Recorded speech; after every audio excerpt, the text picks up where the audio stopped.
মনে করি যে বাংলাদেশের সমস্ত পলিটিক্যাল পার্টিগুলোই নির্বাচনের দিকে খুবই সিরিয়াসলি এগিয়ে যাচ্ছেন। নির্বাচন বানচালের জন্য কাজ করছে জামাত, এমনটা জানিয়েছেন বিএনপি স্থায়ী কমিটির সদস্য সালাউদ্দিন আহমেদ।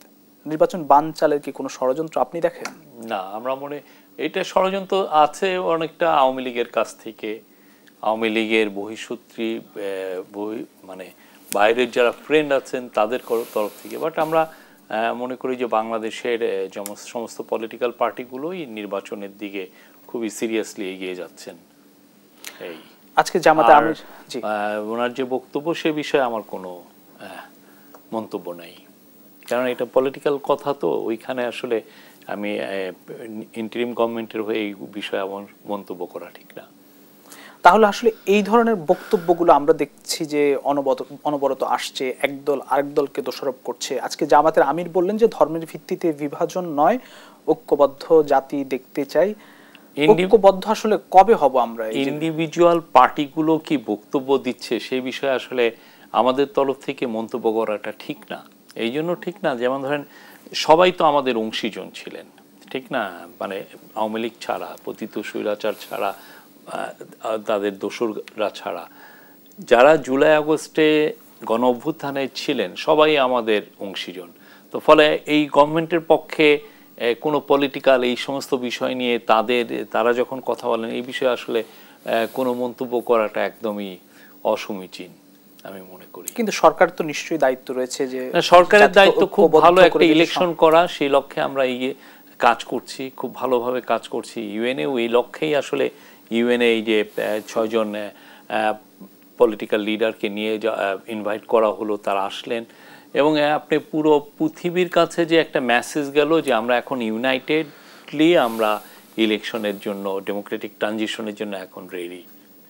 একটি প্রশ্ন কিন্তু আপনি যেহেতু তুললেনই জাতিসংঘ সফর নিয়ে 6 জন প্রতিনিধি 3টি দলের পক্ষ থেকে নেওয়া হয়েছে, 6 জন কেন আসলে এটি নিয়ে কিন্তু দেশের রাজনীতিতে একটি প্রশ্ন উঠেছে যে 3টি দলের কেন, অন্য দলগুলো কেন নয়? দেখেন, অনেকে এটা আমরা সবাইকে নিতে পারলে ভালো হতো, কিন্তু রিসোর্স কনস্ট্যান্টের কথাও তো আপনার চিন্তা করতে হবে, ঠিক না? রিসোর্সের দিকেও তো ভাবতে হয়। আমরা রিয়ালিস্টিক হয়েছি এই জন্য। বাট ওনারা আসলে পুরো বাংলাদেশের সমস্ত পলিটিক্যাল পার্টিকে রিপ্রেজেন্ট করছিলেন সেখানে কি অফ দ্য স্ক্রিন কোনো বৈঠক হয়েছে কিনা, সেটা ওনারা বলতে পারবেন, কিছু হয়েছে কিনা এটা ওনারা বলতে পারবেন। বাট সৌহার্দ্যপূর্ণ পরিবেশে ওনারা সবাই বিভিন্ন মিটিংয়ে গিয়েছেন, বড় বিভিন্ন ইভেন্টে টেক পার্ট করেছেন, এটুকু বলতে পারি। সরকার তো নিশ্চয়ই দায়িত্ব রয়েছে, আপনি বললেন যে একটি সুষ্ঠু নির্বাচন করা সরকারের দায়িত্ব। সেক্ষেত্রে আসলে নির্বাচনের পরিবেশ তৈরি করা এবং সংস্কার প্রক্রিয়া এগিয়ে যাচ্ছে, সেক্ষেত্রে সেই পরিবেশটি বা ঐক্যবদ্ধ অবস্থায় নিয়ে যাওয়া সেটি কত দূর এগোচ্ছে? খুবই ভালোভাবে এগোচ্ছে। আমরা যথেষ্ট প্রিপেয়ার্ড। আমরা একের পর এক ইভেন্ট আসছে, সেগুলো আমরা মোকাবেলা করছি এবং আমরা সে অনুযায়ী ইলেকশনের যেই ধরনের প্রস্তুতি লাগে, এক হচ্ছে যে পলিটিক্যাল একটা লেভেল প্লেইং ফিল্ড তৈরি করা, সেটা আমরা করছি, সরকার নিউট্রাল আছে। আর একটা হচ্ছে যে সিকিউরিটি যে ইস্যুগুলো আছে, যাতে এমন একটা সিকিউরিটি ইস্যুগুলো অ্যাড্রেস করলে হয় যাতে মানুষ শান্তিপূর্ণভাবে এসে ভোট দিতে পারে, সেই পরিবেশটাকে বজায় রাখা, সেটার জন্য কাজ করা হচ্ছে। পুলিশ, অন্যান্য সিকিউরিটি ফোর্সগুলো সেগুলো কাজ করছে, মিলিটারি এটা নিয়ে কাজ করছে।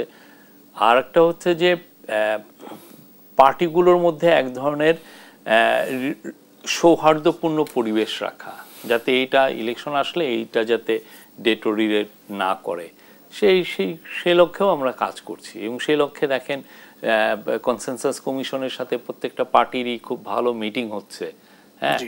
এবং আমরা আশা করছি যে জুলাই চার্টার যেটা কথা হচ্ছে সেটাও হয়ে যাবে ঠিক মতো, ঠিক সময়ে। সেটি কবে নাগাদ হতে পারে এখন দেখা যাক, সামনে দেখবেন আপনারা।